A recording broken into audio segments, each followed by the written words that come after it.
that I get. And being kind of into this, I say yes and thank you all the time. And so the reason it took me so long to get back here is probably because we couldn't get enough interest. And it is what it is. And so it's not any aversion that I have. I had a night off here last night, which I hated. Not the city, just having a night off. I'd rather not. And it was depressing to sit around. And when we landed, we came out of, I guess, Toronto to get here. And I noticed a uniform of men waiting for the baggage carousel. Large men, very strong, baseball cap, and the sunglasses. 1, 2, 3. I mean, there was a bunch of them. And one group was all huddled together. And like, these are like, you know, all men in t-shirts. And like the wraparound sunglasses and the baseball cap. And yesterday I went walking around on Water Street looking for available food. And I walked by Cojones, like, really? Like, I see that word and then like, let's eat. Like, ew. Apparently the place is really great. It's really, really crowded, and that's just too many humans for me. So I ducked into the subway. It was just me and a man, and he made me a sandwich. Thank you for not calling your place Cojones. And today I was driving by and someone said, you know, that place is really good. Like, I don't want to, no. Anyway, and so I'm sorry that I've not been back here sooner. I remember last time was really, really cool. And so I, like you, have been perhaps had your life changed because of COVID. And I think it impacted everyone in a different way. For me, it didn't, I wouldn't say it ruined everything because I refused to be defeated. But it did change radically how I live. And I've been living by an ethos for many, many years, an idea that I set up for myself many years ago, derived from a horrible childhood, going from the middle class into minimum wage work into punk rock. And all of those things combined together to make me think in a way that was non-traditional. And this, I've had 3 years to wait to go back out into the world. And I've been to 88 countries. And usually I live my life bouncing all over the world, living eventfully as possible. Because my ethos is that life is an existential flatline that leads to death. And I'm not trying to abuse anyone's religious or spiritual ideas. For me, there's no heaven or hell, there's no afterlife, there's food in, food out, respiration, and then it ends. Boom, and you're out. And so life is only what I'm going to make it. It is a metaphorical wooden bowl with salad thrown in, but it's only dry spinach. And you look at that, that's the boringest salad ever. That's life. Life is completely boring unless you make it interesting, unless you make it otherwise. It's like having basic cable, but all you get is the Weather Channel. And there's not enough cannabis products of high enough quality to make the Weather Channel interesting after 45 minutes. And so what are you going to do with that? You have to make your own programming. And this is an idea I came up with many, many years ago. Not being a very smart person, but having wisdom kind of forced into me that I had to basically flip around. Because at first it was awful, and I made it into something that was not awful. And so I've been thinking a lot about the country that I live in. I'm a little south of you. I'm over that line in the other part of North America. And you see that people in my country make some really awful decisions. Like, a guy will come to a school and he will kill 19 children and 2 teachers and watch the United States of America do nothing meaningful about gun regulation, gun control, or seemingly it's okay that 19 children are murdered by some guy with a gun. Nothing is going to happen, I can guarantee it, because the weight of the gun lobby and the gravity of the US dollar is more than innocent people being killed, and that's just the country I live in. So, in order to not let the barnacles of cynicism adhere to my hull, I had to come up with a new way to consider the United States of America, in that I don't want to become cynical, because that's moral sloth. I want to remain interested in issues. I want to keep showing up and voting and caring and remaining empathetic as much as I can. Try to walk a line in someone else's shoes, lest I write them off too quickly, lest someone does that to me. And so the first thing I did, and this is me sitting on the bench, aging out, waiting to go back on tour and to bounce around the world like an angry molecule of curiosity. And so I threw up the idea that the states being united, because I don't want to feel united with Florida or Texas, who seem to hate women, hate non-white people, and hate gay folks. And they're trying to severely limit a woman's reproductive health sovereignty. And the fact that any person without ovaries has the temerity to tell someone with ovaries what to do with their body is an outrage. And I'm sure that you know me, I'm not running for office. I'm sure lovely Canada will not suffer this kind of ignorance, but in my country, we got it wrong the first time and never tried to get it right again.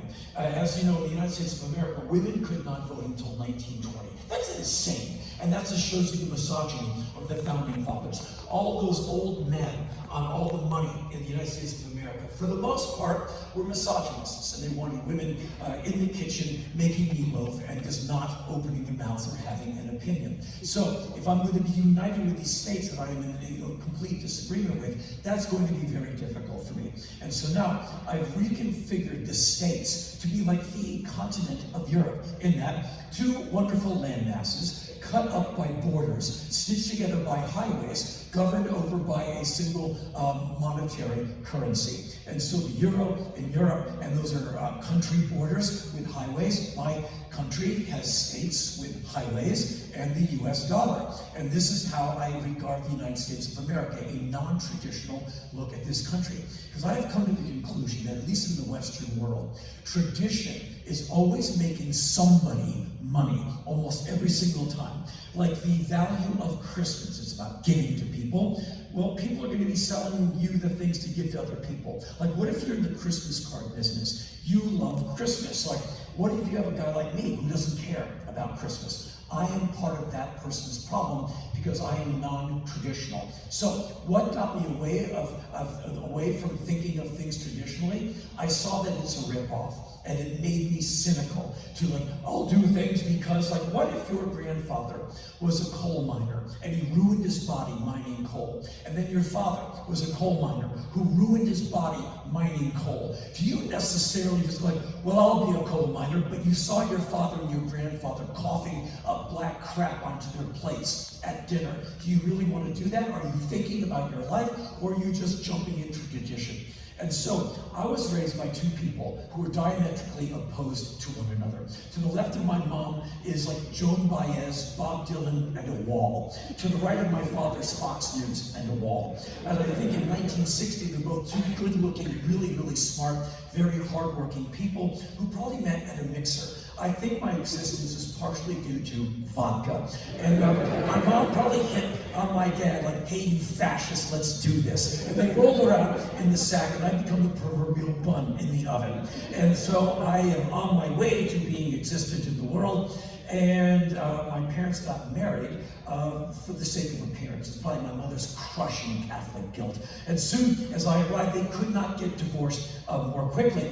And so I spent many, many years of my life 5 days a week with my mom in microscopic apartments in Washington, D.C., and 2 days a week with my father and his new wife, a psychopath, fresh from her career at the FBI. She had a son who became my stepbrother, also a psychopath and a pervert. My theory is my mom was always trying to date her father because there was one perverted, abusive alcoholic after another. And so I had men and women in my life who were horrible and abusive to me. And they reminded me over and over again that I was a mistake. And I was lucky enough not to think oh, I'm a bad person, I should not exist. I just went, I'm going to have to raise myself. And I started making enemies of anything that was traditional. Like Christmas. My mom worked very hard for her money. She was in the education sector in the United States government. Imagine her constant frustration. Anyway, she would save up her money to buy me Christmas presents, and I would be opening them, feeling guilt, because she'd be sitting on a chair near the Christmas tree, smoking a cigarette, telling me how much each one cost. That one was really expensive. I'm like, you're giving me, it's a G.I. Joe. I don't want a doll. I don't need a Caucasian man I'm gonna put in fighting gear and just eventually take apart and it'll just get lost in my tiny room. I want my Beatles records more, thank you very much. But I would try to make her think I'm enjoying opening the presents. My father and his awful wife, my stepmother, they would have some spindly Christmas tree. They would get like the sad Charlie Brown one, and like with like the same 4 lights every single year. And they would put like 4 or 5 miserable Christmas presents under the tree for them. 2 unwrapped things from the local store up the street, like 2 toys, were put in a hallway closet unwrapped, and I was instructed, your presents are in the hall. You are not part of this family. You are not part of wrapping gifts. You are not part of any of this tradition. So I said, fine, screw Christmas and screw parents. And by the age of 9, I was done with both of my parents. My father would pick me up on Saturday and tell me all the reasons why black people were bad, why gay people were bad. He told me they're the reason why Rome fell.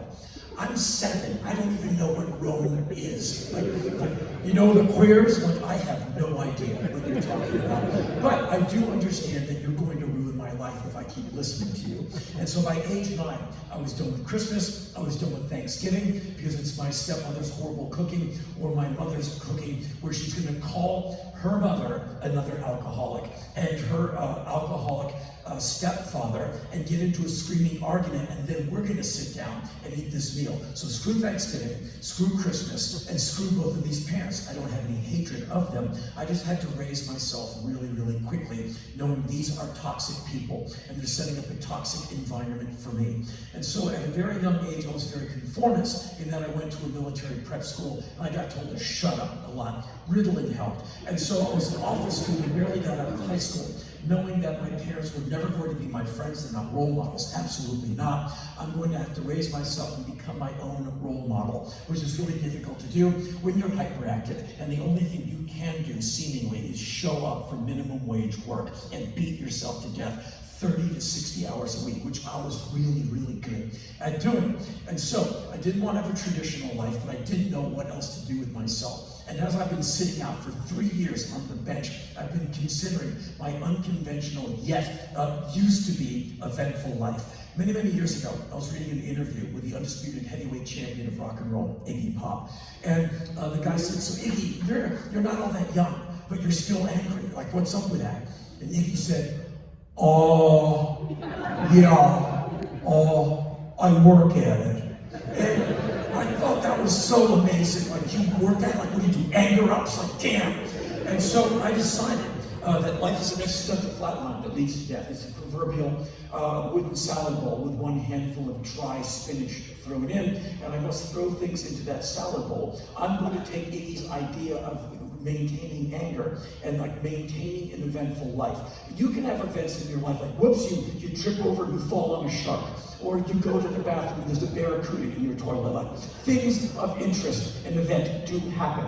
But by and large, your life is somewhat predictable. You can go to the job and you come home. Food in, food out, and then one day it is over. I'm older than probably almost every single person in this building. Let me guarantee you something.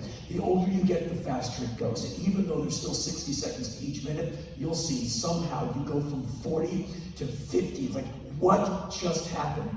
Your life, and dialing it in, phoning in your life, going to a job you feel okay about. And that to me is slow death, and I resist it with everything I've got, trying to live an eventful life. And so a few decades ago, I decided, screw this. I'm going to live as eventfully as possible. I don't care if it leads to a shortened life. I don't care if it leads me to become broke. I don't do any of this for money. I do things to retrieve from the world and bring back to the stage to give to you. I am in the service industry, and truly, and every single night before I go on stage, this tour is 83 shows in 89 days, and the 9 days off, I can't stand the idea. And most of the nights off is because of Canada. It's because of, no, don't take this the wrong way. It's because I think by and large you all run the show very well. It's because of how beautifully you have laid out human population in the lovely country of Canada. And most of the days off were to physically haul the bus over the top of Canada, because you leave so much of the country alone to let trees and water and fish and wildlife do their thing. In my country, when you see a forest, we can put a shopping mall in there. If you see a park, screw the people, put a condo in there. And in Salmon Arm, Canada, a place I've never heard before until I drove through it, looking out the window of the Bon Jovi Mobile, which is sadly gone now. It's on its way back to Nashville, Tennessee. I was looking out the window of the bus as we're passing through beautiful Salmon Arm, fresh out of Kamloops, on our way to Revelstock for the 8 hours of downtime the bus driver requires so he does not drive into a moose and kill us all. I thought to myself how strategically and how beautifully Canada has laid out the country. You don't have to be having people every damn where, like where I come from, where it's all about the money, how many babies can you make, and how many cigarettes and cans of beer can we put down their faces until we finally either put them on a battlefield or a prison cell and kill them off. But hopefully we leave 5 to 16 more kids to drink more beer, smoke more cigarettes, eat more crap pizza, and have no real opinions that they didn't get from some newscaster because they don't read, they don't have a passport, they don't investigate, intellectually curious, and on and on and on. And as you can tell, I'm kind of not that exactly. And so that's where all the nights off went. I want the obligation. I woke up yesterday like all I'm gonna do is sit on airplanes getting out here. I'm like, no duty, no show tonight. I like waking up with a sense of urgency every single morning. In my old life, 2 nights ago, where I wake up in my without light coffin-like bunk on the Bon Jovi Mobile. I have a show at 8 p.m. So I spend the entire day trying not to screw that up. And that is why I work out 6 out of 7 days a week, like a freak. I'm not like you young people. I don't go into a gymnasium, look at fitness gear, and become stronger by just looking at it. When you look at fitness gear, and you become stronger. I'm old, I have to do things manually. I am the one who's in the gym for 3 to 4 hours at the time, on the elliptical treadmill, because my knees left during the Reagan administration. And there I am, sweating grotesquely. It doesn't look good, I look like a dying lizard. I'm like, the only person in the gymnasium except the 2 other old bastards who actually have wires coming from their earplugs going down to a device that the Smithsonian has been trying to buy off me for 2 years. You've never heard of it before. It's called an iPod, and I have the only one in the world that still works. The rest of you sexy beasts get your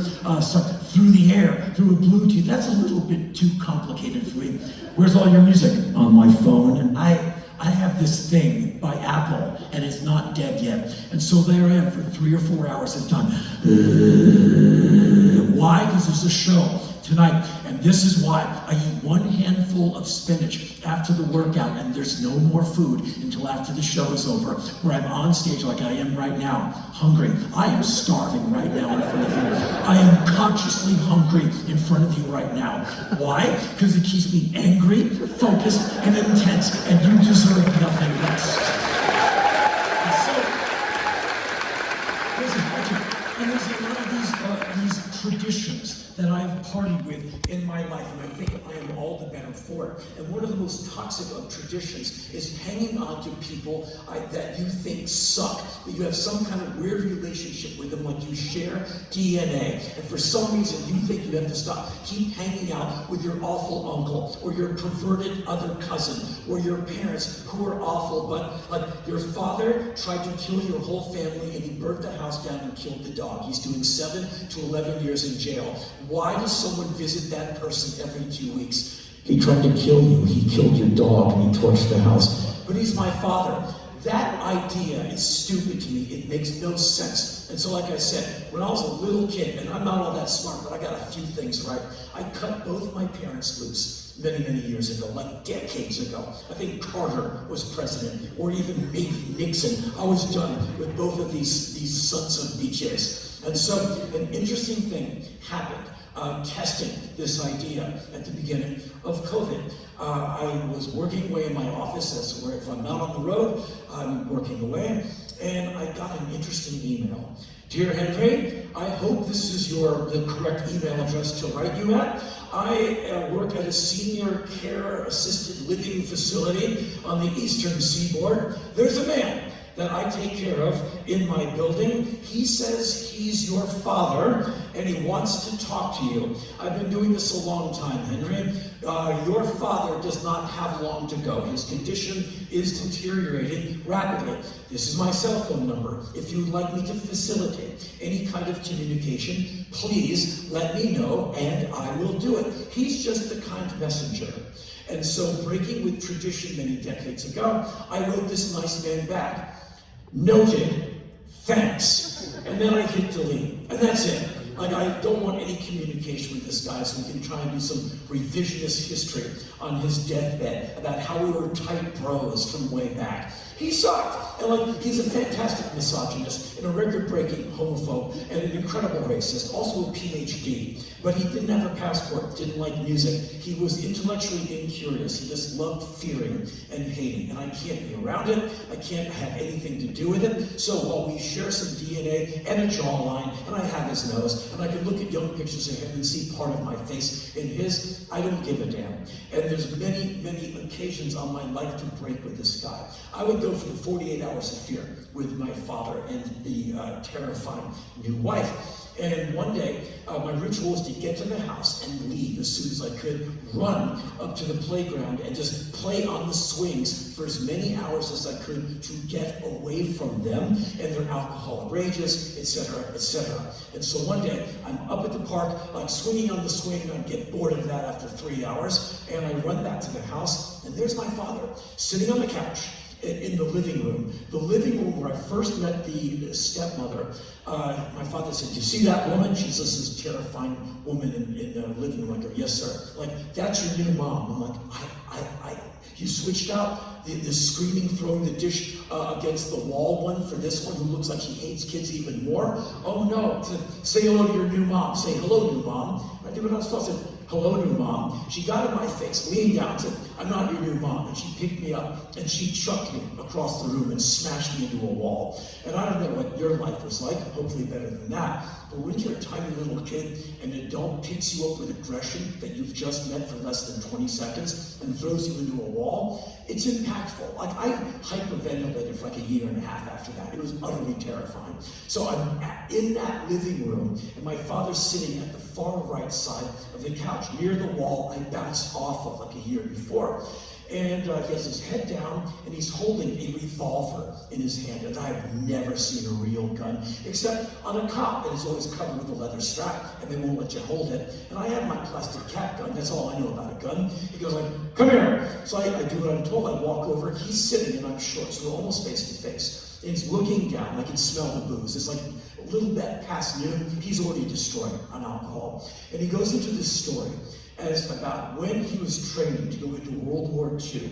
He's in basic training in Texas, right over the Texas-Mexico border. And he tells me this story about how he's on a training mission in an airplane, and they fly over into Mexico, and he and his friends take their rifles. He said, "We found an Indian in a boat." That's what he said. There's an Indian in a boat. So there's a river, and there's maybe some Mexican fellow who's a fisherman or something, but one lone person in a boat. And he said, "We shot him up really bad." So my father's just confessed to me how he and his buddies, for a good time, shot a man to death. And then went back to the base, to the dining facility, and that's it.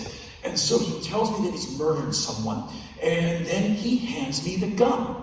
And so I have never held a gun except for my little plasticky one, which doesn't weigh anything. And so he gives me this gun. The weight of it, I almost dropped it because I'm a skinny little kid and I'm not ready for the weight. And so it took me to the floor. I recovered and picked it up. And I'll never forget this. I put the barrel into his forehead and I was happy. So I thought, my dad and I are playing. He wants to play with me. We're going to play cops and robbers. And so I put the gun into his head and I'm pulling on the trigger as hard as I can. Because, like, guns don't hurt anybody. Like, not when you watch Superman. Like, they always miss, and no one dies. And so I'm pulling on the trigger. And maybe the gun was safety, or I didn't have the grip strength to pull the trigger back. But nothing happened. And I'm pulling on that thing, looking at my father, this far from his face, going, "Bang, bang, bang, and nothing happened. And he sees that I'm basically trying to put his brains all over the curtain behind the couch. And he snatches the gun away, and he shoves me away from him. And I just kind of staggered away.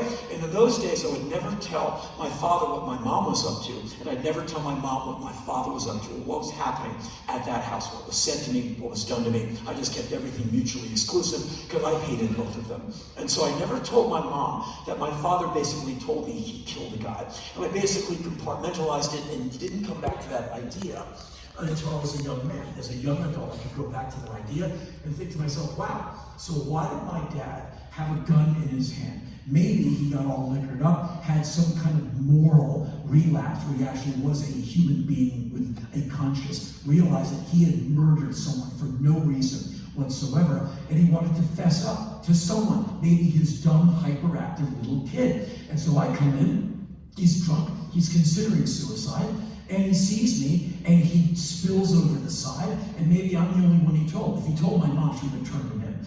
If he told his new wife, she probably would have bought him a steak dinner. I don't know. But he told me, and then he gave me the gun, and maybe he wanted me to finish it.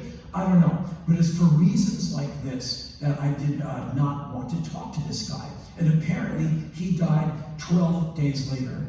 Big deal. I'm just saying, life is really short. It is an existential flatline that leads to death. I know the beginning of this show is really serious. I swear it'll lighten up in a few seconds from now. I'm just saying, I broke with non-traditional ideas as a young person, and for the most part, it has served me very well. Sitting around for 3 years, waiting to go back into the world as I used to do, has given me a lot of time to introspect, change the idea of how I consider the United States of America, and see that a break in tradition has been basically my way of life, of confrontation, conflict, and fighting. In 1984, December, members of Black Flag and I, we were on our way from Knoxville, Tennessee, up to Washington, D.C. to open for Motorhead for free.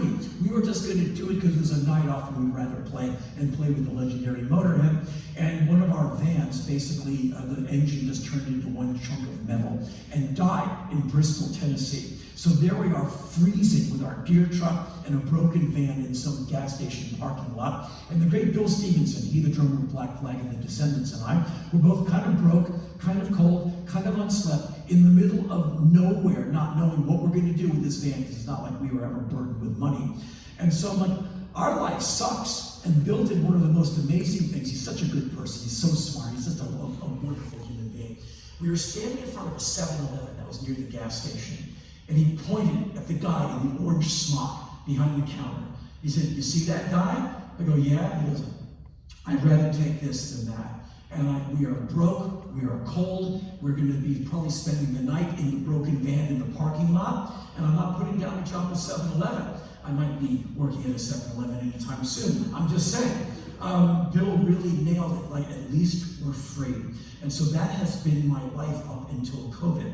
And so when I was much younger, I started deciding I'm going to travel as much as possible. An interviewer once was talking to me and he said, "You're pretty well traveled." And I said, "Let's be honest, I'm pretty well traveled for rock and roll, because it'll get you to the continent of Europe, it'll get you to Japan or Brazil or Russia, maybe, but it won't get you to the center of Africa. It won't get you into the jungles of Vietnam. It will not get you to Uzbekistan."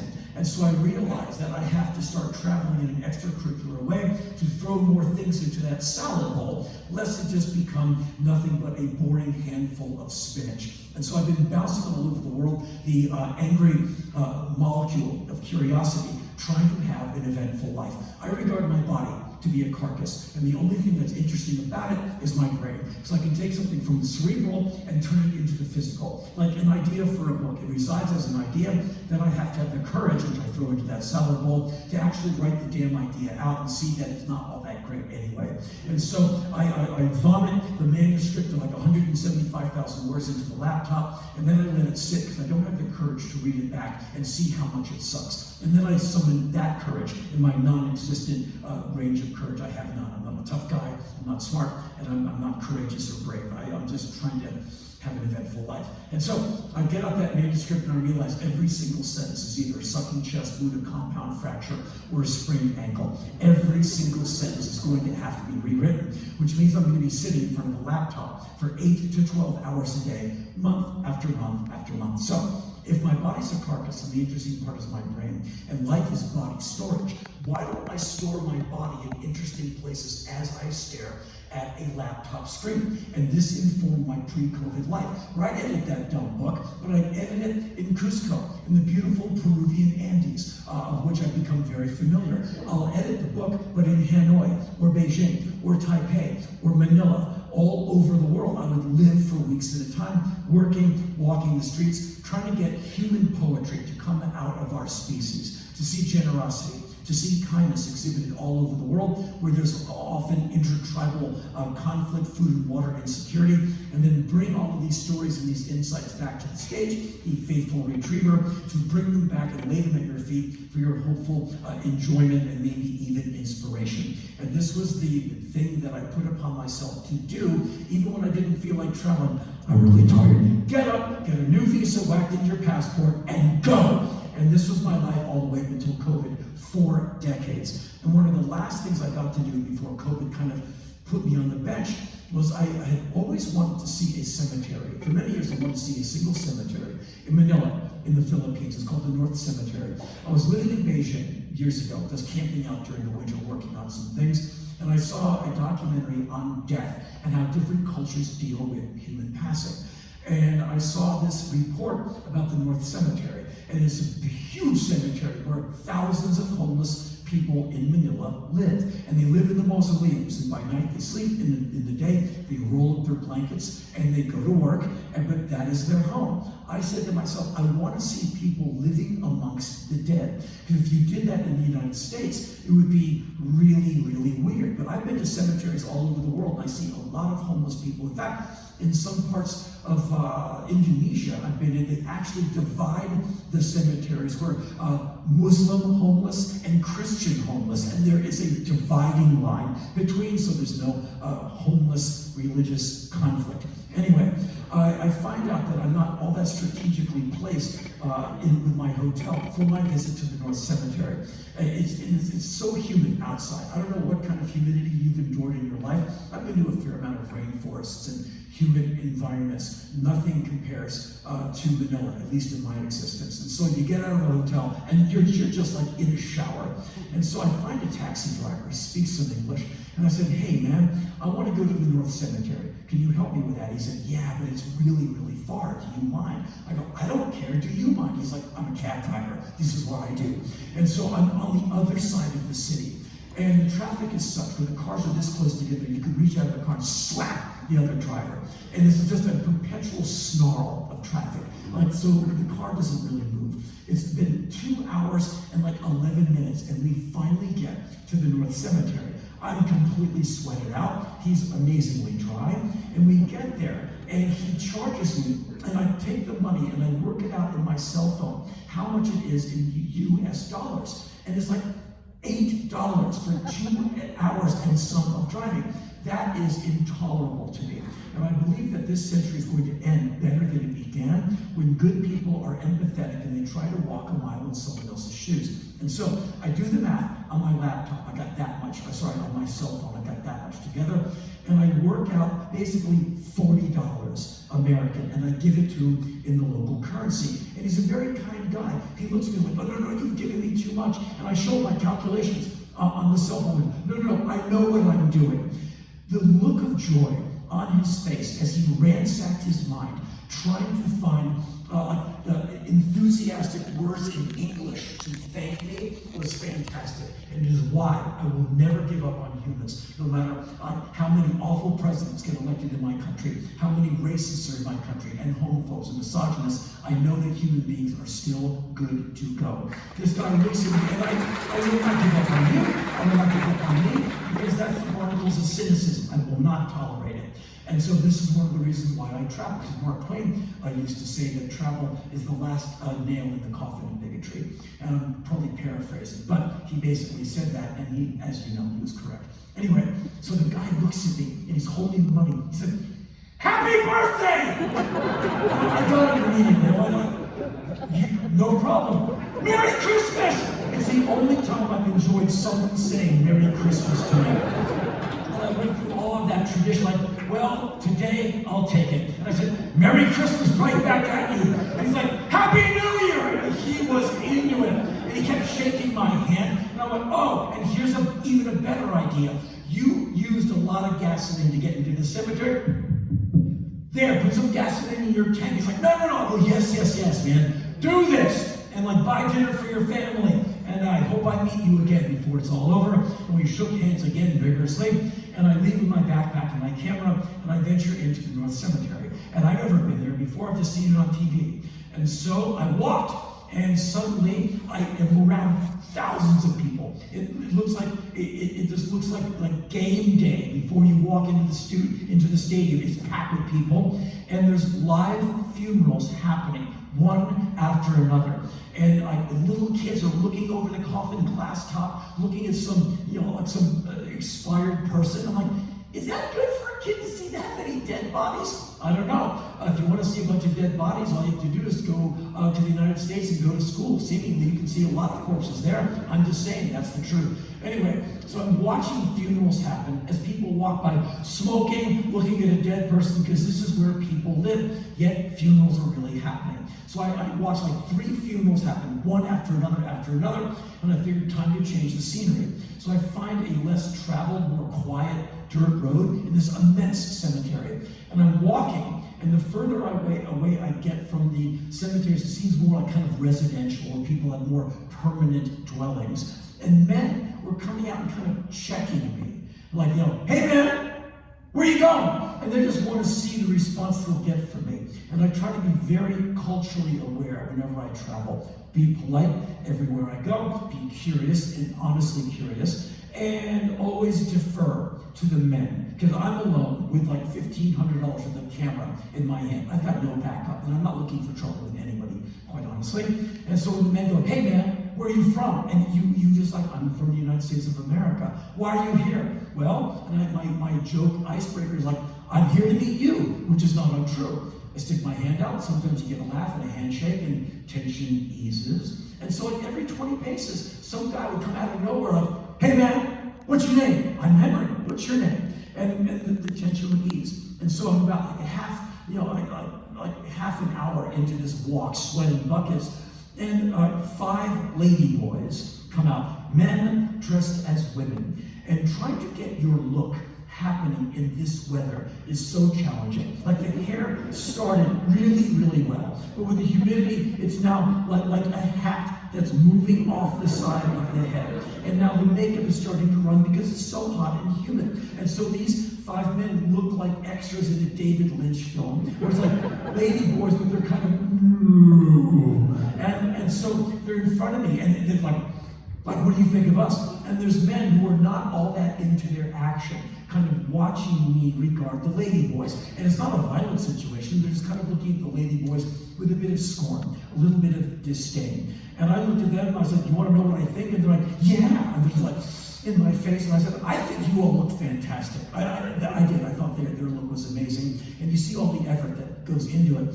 And they exploded. They loved me. So they surround me, and now all these like straight guys, these like normal thinking guys, are kind of like frowning at us because I am friends with the lady boys. And now there's 6 of us staring at them. And I just remember when I first got into punk rock, suddenly there was a bunch of drunken Marines in Washington, D.C., or sailors chasing me going, come here, Devo! And I saw that culturally I had crossed the line. And I always side with the people that add light and color and levity to any culture. And that would be, in my opinion, men dressing as women in a cemetery that they live in. I mean, come on. These straight men who are kind of not into us, they have no idea how much their life is enriched by people who give them culture, people who think differently, and give them music, and and dance and art and men dressed as women with melting makeup. And I saw the effort put in, and I saw they're dabbing at their sweating faces. And I said, I dig your action. I think you all are cool. So I became friends with these 5 lady boys, and we kind of stood there laughing at these men who were kind of scowling at us. And these are the moments I live for all over the world. I've had amazing moments. Like, you make friends with the taxi driver in Lebanon, and I drive around with Sammy for 3 days. I get in his cab, and I get out of the airport. Like, my friend, what is your very good name? I'm Henry. I am Sammy. I like this guy immediately. We spent the next 3 days driving all over Beirut. And then finally they're like, you must come and meet my family. I'm like, okay. So I met his family. His kids thought my tattoos were hilarious. They would grab my arm and laugh hysterically at these Reagan-era things melting into my arm. And they gave me strong coffee and bits of cantaloupe. And I made some cool pals in the middle of nowhere in Lebanon, up in the mountains outside of the city center. And this is why I travel, and this is what I've been deprived of. So the last 3 years have been really, really challenging. And it's not for me to give you life lessons, like that's really not where I'm at. That's disingenuous. I just hope, I hope that you have dreams. I hope that you have dreams that are bigger than yourself. I wake up for the last 3 years sitting in the same damn bed until the last couple of months, right? I'm gratefully back on tour, trying to come up with things that are bigger than me so I have something to throw myself against and try to minimize till I can hold it in my hand. And so I've been coming up with ideas that I really want to either do or die trying. And I'll take either one. I don't care dying on the way to completion or getting the damn thing completed so I can wipe the galley clear and be like, well, that was done, let's do something else. And this is what I want to do like a maniac until I die. I just hope you have things. Every single morning you wake up, it just got a little smaller because I found a new way around it. And I don't know what that might be. Running a marathon or trying to get here, or trying to improve yourself in some way. I need these things because otherwise life is just that existential flatline that leads to death. And I will not tolerate it. This is why I do not tolerate the idea like, oh, that's your miserable father, you have to be his friend. Screw that, life is short, he sucks, I'm out. And like, this job sucks, but it pays the bills. Life is really short. Don't be miserable in a job. Try to find something that doesn't break your damn heart and kill your mind every single day you show up. And some days I get it, and some days I don't. But I'm always trying. And this is why I reconcile myself to the fact in 1982, when I was 21-point-something years of age, sitting in some club in the Midwest with Black Flag, I reconciled myself to the fact that I am a fighter. Not in the classic pugilistic sense. I'm not a tough guy. But I'm fighting convention, I'm fighting the media, I'm fighting radio, and I'm fighting the law. Because even though Black Flag doesn't break it, believe it or not, the cops want to plant drugs on us and ruin our shows. And so at 21-point-something years of age, I figured I live in an environment of constant conflict and confrontation. I'm not going to fear it, I'm going to embrace it. So when COVID came, I went, okay, life is nothing but nonstop lemons being thrown at my head. I'm in the service industry. I am a lemonade maker. So for the last 3 years, I've been making COVID lemonade, coming up with big-ass ideas and working on them insanely hard, trying to get them from K2 mountainsides to something I can hold in my hand and say, here is what I was talking about. Put it on the table and go, I gotta go, because I gotta go find something else bigger to like control, tame, and realize my own potential. And this is like the frustration and the fury I've been living with, trying to get back to you. I've been trying to be on tour for 3 years. This is the only tour of the entire year that stuck. For January and February, I was supposed to be in Europe. COVID took it away. September and October, Australia, New Zealand. COVID took it away. I knew the North American dates would stick. I knew that USA would stick and Canada would kind of glom on as a possibility. Why? Not because of American exceptionalism, that's a myth. Because of the gravity of the US dollar, that it has more gravity than gravity itself. That enough Americans like, I don't care, I will beat COVID by going to Walmart. And that is the idea.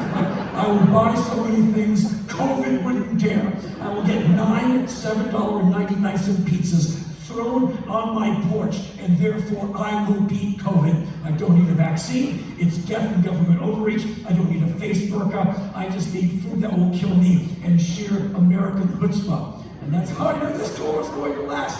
And so there's that, and here's something else. I've been bouncing all over North America for many years. St. John's, not as much as other places, to my great regret.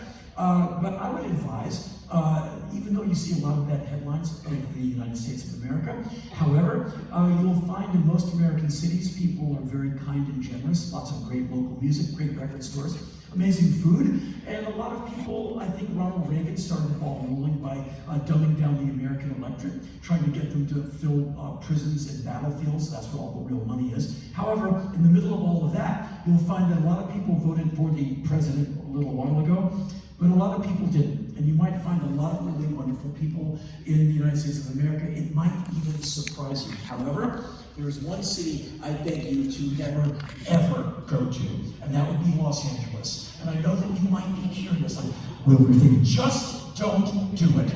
And I'm not saying you're a small town and you don't need bright lights, big city, your city's just fine. I'm just saying Los Angeles, it's not like the air here, where when you inhale air in this city, you live longer. When you inhale air in Los Angeles, it takes a nanosecond off your life. Like the inside of your lungs will be coated with this red rust toxin. And that's why I'll live 6 years less, because I've been living there for 40 years. You will stick to almost any flat surface in Los Angeles. People there are so ambitious, they will sell their family to the Chechens in order to get an interview with Spielberg. And so it's a really intense place to live. And so in my travels all over the world, I've almost been killed a few times. 2 times in particular, really almost died. Like bullets whizzing by, people around me did not make it.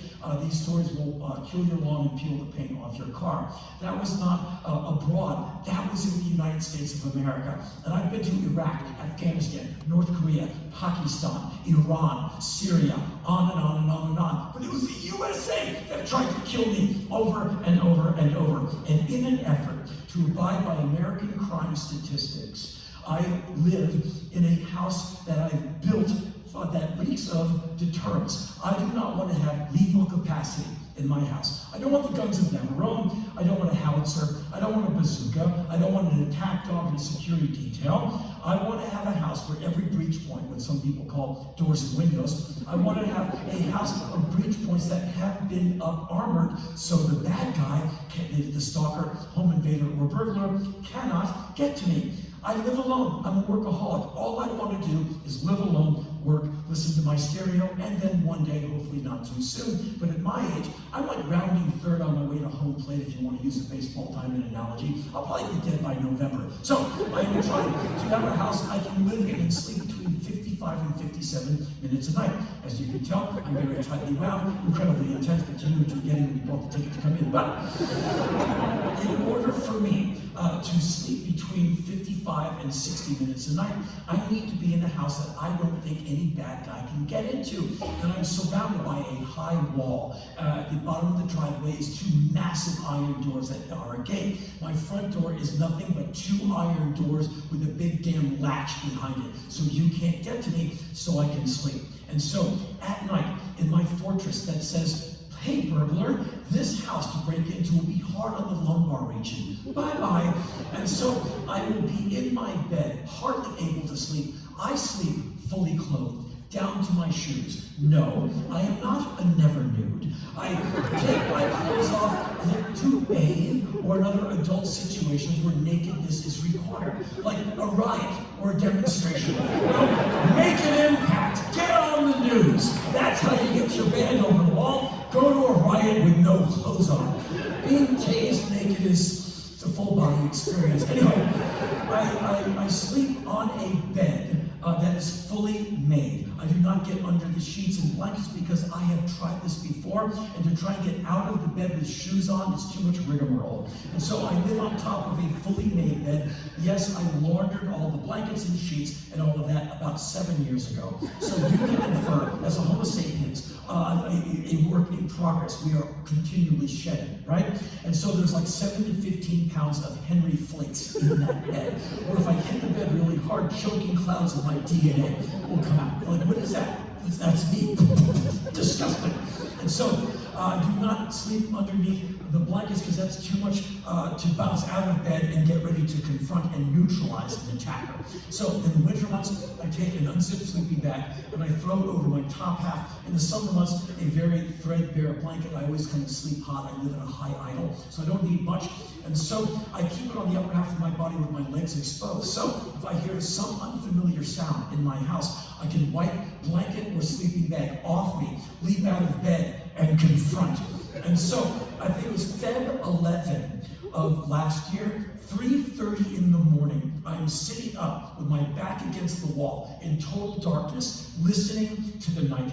And for many years, I've been cataloging sounds. The sounds of the owls outside my house, the coyotes that sometimes yip and howl, the pipe in the bathroom around 1 in the morning, it starts doing that do-do-do thing. There is a creaking sound in the hallway. I went on Amazon.com years ago and bought a LuxPro XP90 tactical flashlight to be able to do perimeter checks of my house at night and explore sounds I was not familiar with. It has high, medium, low, and strobe. And I've always theorized that the strobe setting is to shine it on a home invader. They start dancing uncontrollably, right? And you have time to run away. I've never had a chance to use it, but you never know. That's what it might be for. And so I'm sitting up at 3:30 in the morning, completely unable to sleep. The laptop is down and the lights are off. I try to turn the lights off in the house and at night, and try to use just either the light of my phone or the light of my laptop on one setting, one dot of light where I have to kind of like a squint to see the screen, because I don't want to give a potential sniper who might be in the tree line outside my house my position. And so what if I'm walking from my bed to the kitchen or to the bathroom to brush my teeth and I have the lights on? The sniper will see my shadow making slow progress to the bathroom. He'll lead me by half a foot and then bang, and I die because I didn't have the lights off. I want to have the advantage. I'm not paranoid. I just know the country I live in. Look at American crime statistics. Don't you think I'm living kind of smart in a non-lethal way? Basically, leave me alone so I can bring you more things to do shows with, and then one day I'll die, and it would have been an eventful life. Lots of things in the proverbial wooden salad bowl. And so, Feb 11, 3:30 in the morning, I'm completely awake, listening to the night, and I hear a sound outside my house I have never heard in a dozen years of living in this up-armored fortress. It sounds like someone is kicking my garage door, and I live on top of the garage, and I've never sound-checked my garage door for audio. I've never kicked it. Well, that's what that sounds like. Put that in to the audio, the audio playbook. No, it is a new sound. So I leap out of bed, because I don't have the blanket on. This was good training.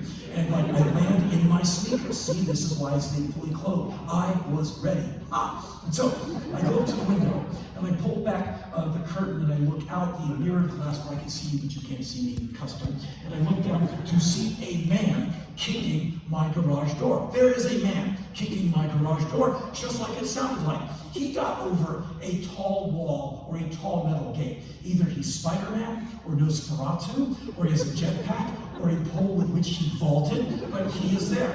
And what you need to understand, this is the sum and total of all of my nightmares come true. I live behind a tall wall because I want to be left alone. Because the times in my life I was not left alone, it damn near killed me. And here's a guy kicking my garage door at 3:30 in the morning. I'm not high. There he is. And I can hear him and I can see him. And so I realized that if he's a burglar, very, very quickly, he's going to see, he's not getting into my house. So what if he somehow gets over the wall? He might want to burglarize another house in my neighborhood. What if he walks up the hill and goes to my next door neighbor? That is a family in there. They're probably asleep. There are children in that house. I had a really miserable childhood, so I like children unconditionally. I'm not going to put a family, throw them under the bus because I'm too cool to call the cops. So I need to leave my bedroom and run down to the kitchen to get the landline, because on the narrow canyon road on which I live, cell phone reception is not dependable. And so I run downstairs, I grab the landline, I run back up the stairs to the new high ground to keep me visual on the perp. And so I'm watching this man pick my garage door, and I'm memorizing all his features, because now I have to dial 911. And that is just like you hear in all of those TV shows with cops in them. They are so rigidly straight, because you don't call 911 if you've won the lottery. You call 911 because your wife has just put a knife through your father's forehead, and while you're applauding her, you are dialing 911, because someone responsible has to do the paperwork, insurance, litigation. Anyway, I call 911, and I get exactly what I thought I was going to get. 911, what's your emergency, sir? Ma'am, I'd like to tell you about a man. I'd like to tell you about a man called Cajun curly brown hair, about 5'10", 175 pounds, blue or red windbreaker, jeans, sneakers, a backpack, and a cell phone, kicking my garage door. Wait a minute, ma'am. We have movement. He's now, ding dong, he's ringing my doorbell, and he's knocking politely, I may add, on my front door. Sir, did you invite this man? No, ma'am. I live in accordance to American crime statistics in a fortress that reeks of deterrence. Sir, you're oversharing. Just give me the facts. Very sorry. I live alone. I tend to overshare. And so I don't necessarily speak like an ejaculate language, which gets me never invited back to a soiree ever again, because in the middle of adult conversation with people around me, it's like Disney, divorce, contracts, and I'll just interject content like, have any of you ever been flashed? And like white wine flies through noses and hustled by security back to the parking garage. I'll never allow on the Disney lot again. Sir, I have help on the way, but we're stretched rather thin. It's going to be between 30 minutes and 3 hours. If you get scared or anything escalates, please call us back. Then it just hangs up. And so I realized that I have to wait for law enforcement. Meanwhile, this guy is looking around, ringing my doorbell, knocking on the door, and I realized in order for law enforcement to get to me, I have to open the gate at the bottom of the driveway, which means I need to go out through the door the guy is knocking on, and go to my Mazda 6 and get the eclair and walk back past the man who's knocking on my door and close the door he's eternally trying to get in. And I don't like how that might work. Like, good morning, could you please walk way away from me so I can shag ass on over to my economy car? So I run downstairs to my office knowing I've got another clicker that I've never used. I just know where it is, and I find it and there's no batteries in it. So the only way I can open the gate now is to go into the garage and hit the circuit breaker, and the gate will open thinking there's a power outage on the Canyon Road, which happens routinely. And so I hit the circuit and I run upstairs to that high ground to see the reaction of this man. So I figured if he's a criminal, he'll see the gate open and he'll go like, uh-oh, here comes law enforcement, I better run. And so the gate, it takes 1,000,000 years to open. It's like massive iron, and it's opening slowly, and the guy watches the gate open, looks up at the windows of the house, looks back at the gate, and then sits down. I go, we are not a criminal. We think differently than millions of other people. We are unique and very interesting. So he just sits down, and by the time the cops show up, I see them coming up the narrow Canyon Road. It's been about 37 minutes. So I'm out on the top of the driveway now. The cops are parked below. They have the guy handcuffed against the wall. He did not leave the property the entire time. And so one cop is talking to the guy. Another cop is looking at me as I'm standing at the top of the driveway with my hands way over my head. Good morning, law enforcement. I am the homeowner. I am unarmed and negative. COVID negative. A lot of people think I'm negative. I think I just see things for what they are. You give me lemons, I'll give you back lemonade. COVID lemons, COVID lemonade, but I'm not negative except for the COVID part. Sir, you can put your arms down. Putting the arms down is commanded, slowly, going towards pants pockets with nothing in them but lint. Sir, why are you so performative with lowering your hands? Because I'm adverse to catching multiple 9mm slugs in my midsection, officer. You're rather intense. Officer, you have no idea. Walk towards me. So I walk towards the cop, and I always have my palms out so you can see I'm not trying to get up to any wacky homicidal hijinks. And so I'm looking at this cop who's looking at me, but I'm paying more attention to the cop who's dealing with the handcuffed man. And so I see him going through the guy's backpack. He pulls everything out. He puts everything back in, so there's nothing dangerous in there. Now he's going through the guy's pockets, and he pulls out a card, and he holds it up to the guy's face, looking at the card, looking at the guy's face. And that says to me, that's photo ID, and he's making a comparison. And so he looks at the guy, looks at the card, and says, so, it's okay in Finland to jump over someone's wall at 3:30 in the morning and knock on their front door? And the young man says, no. So you think it's okay to do that in the United States of America?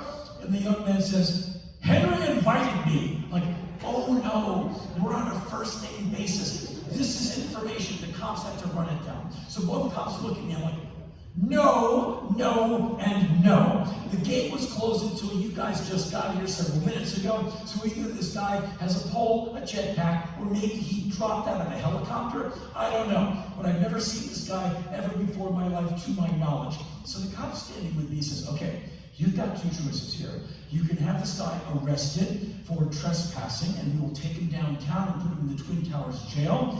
And he will be held at least overnight, but at some point he'll probably be able to make bail, and he will probably return right back here. So you better get ready for that. I'm like, what does that even mean, weirdo? And so I go, okay, doesn't sound fun. What's my other option? Well, we can let him go with a warning, and we'll put him in our cop car, we'll take him away, and we'll ask him if he has any address he'd like to be dropped off at, a friend's house, an Airbnb. And that sounds so pleasing. And we'll warn him, if you come back to the house and the homeowner calls you and we catch you, you will go to jail. So, what do you want to do? And I said, I will take letting him go with a warning, because I believe this century is going to end better than it began because of good people doing the right thing. And I think that would describe you and hopefully me, in that I'm not all that happy about this guy hopping over my wall and rattling my nerves at 3:30 in the morning. However, maybe it's this young man's first night in the United States of America. Does hopping over a wall and knocking on a metal door necessitate him going to be put in general holding in an LA County jail? I'm betting jails around here are probably not exactly a walk in the park, but can you imagine a large holding cell in downtown Los Angeles, your first night in America, a 20-something man from Scandinavia? I think he will be destroyed in there, and I don't think it's the right thing to do to put this guy in because he's pissing me off. I think there's anger, and I think there's meanness. I'd rather be angry than mean, because mean is punching down. Anger, at least my definition of it, is punching up. Not being mad at the homeless, being mad at homelessness and looking to neutralize it. That is anger. And there's the difference between you hopped over my wall, screw you, I'll show you to hop over my wall, I'm going to put you in jail. That's just simply not where I'm at. And punk rock instructs me to never be that guy. I had that guy as a president for 4 years, a couple of years ago. It sucked for the entire time. Don't be like him. So I say to the cops, you got to turn him loose with a warning. And they both looked at me, are you sure? Like, we know something you don't know. Yeah, I'm totally sure. And they put him in the car, they take him away, I close the gate, I go back to my bedroom, and I just sit there completely wired, unable to sleep. What are you gonna do?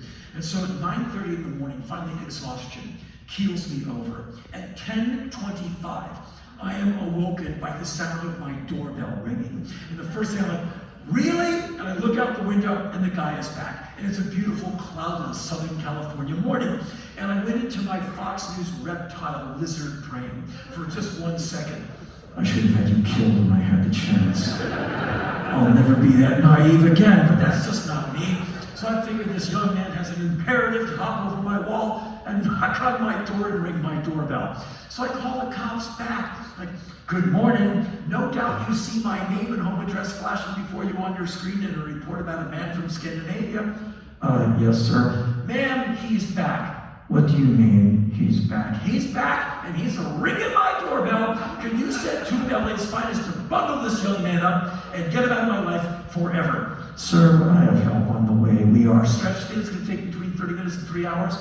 Oh, you've called us before. I am now seeking to be an infrequent caller to the 911 chat line. Sir, you are, I see in the notes, you're an oversharer, and you seem kind of bizarre.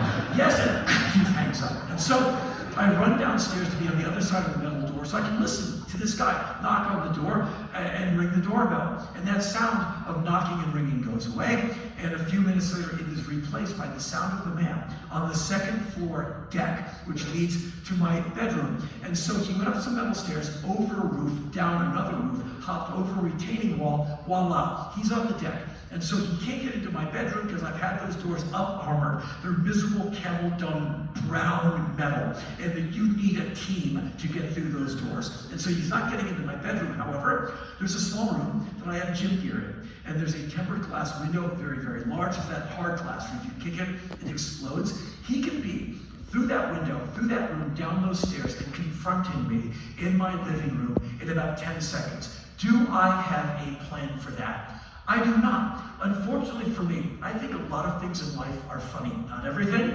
absolutely, but a lot of things. Like the idea of being killed by a man from Finland in my living room.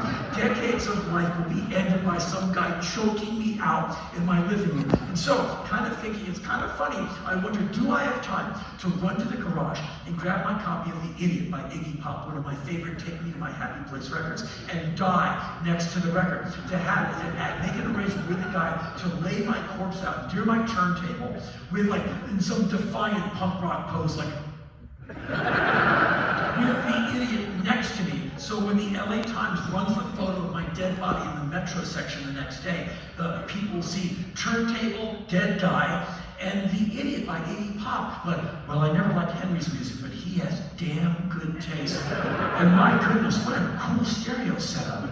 And so that's the way I get to go out if a man half my age gets to choke me to death in my living room. So I'm thinking, well, this is it. I'm going to die in my own house because of some guy from Finland.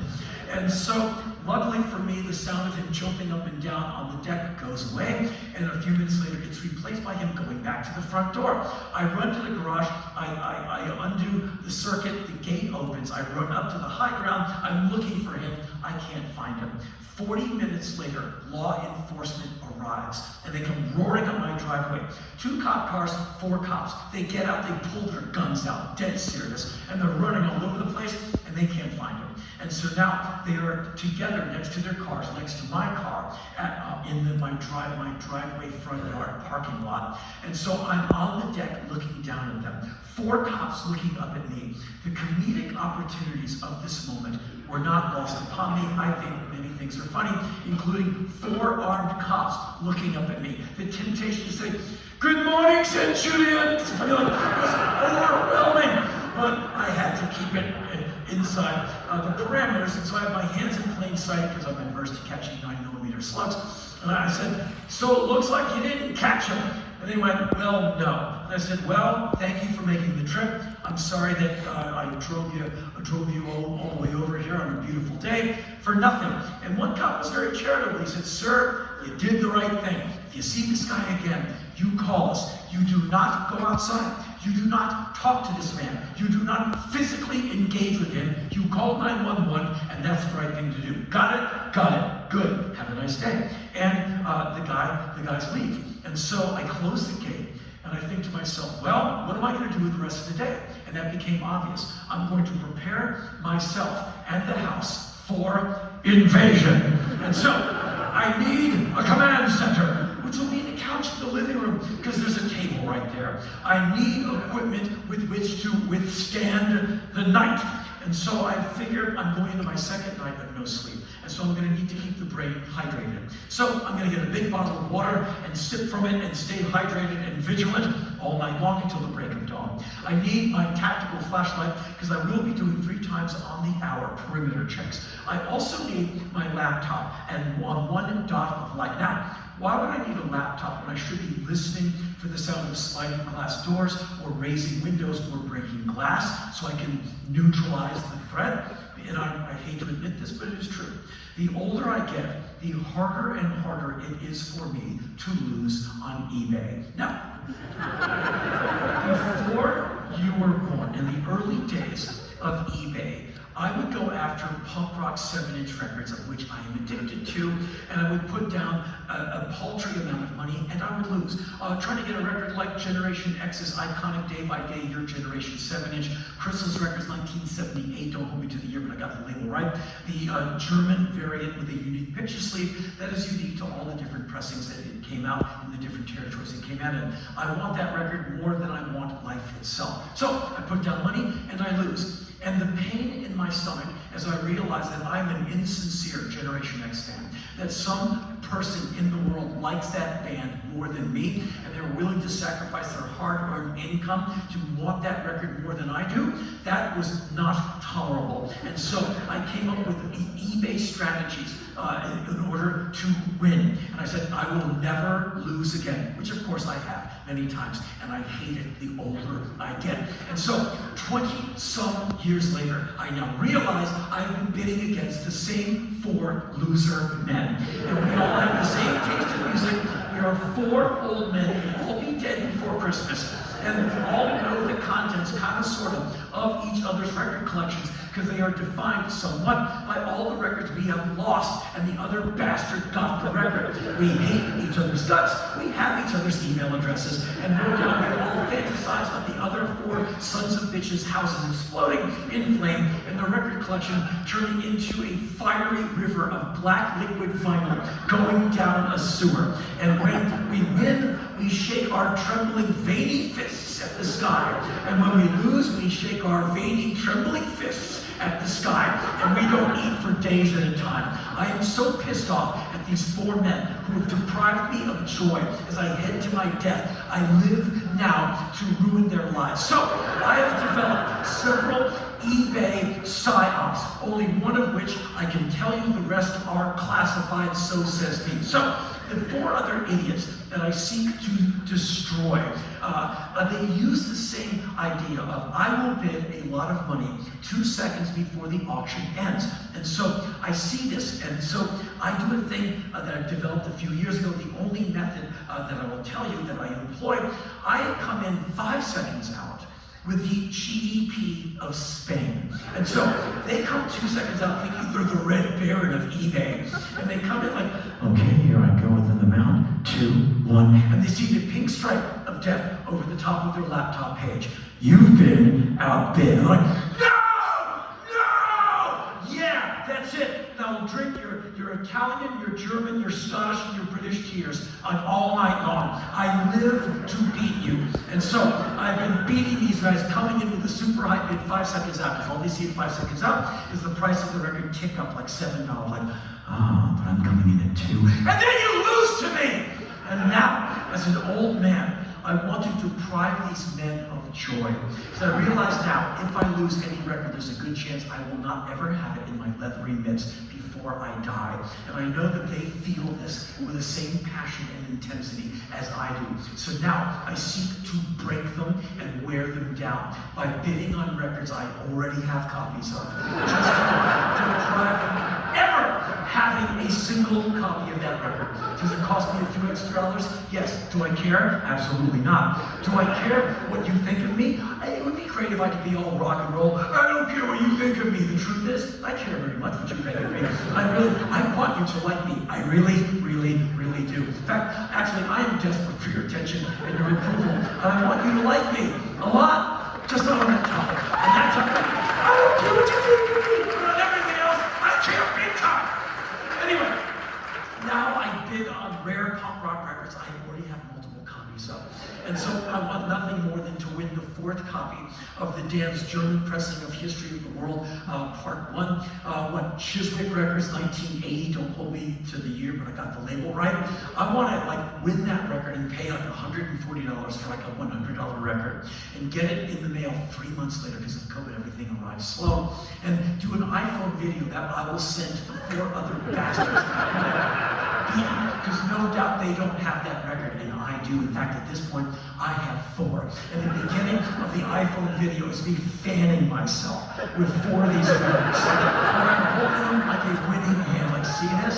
Like, I have 4 of these, okay? And this, you want a little lesson on how to win? Okay, this is the one I bought many, many years ago for $2.99.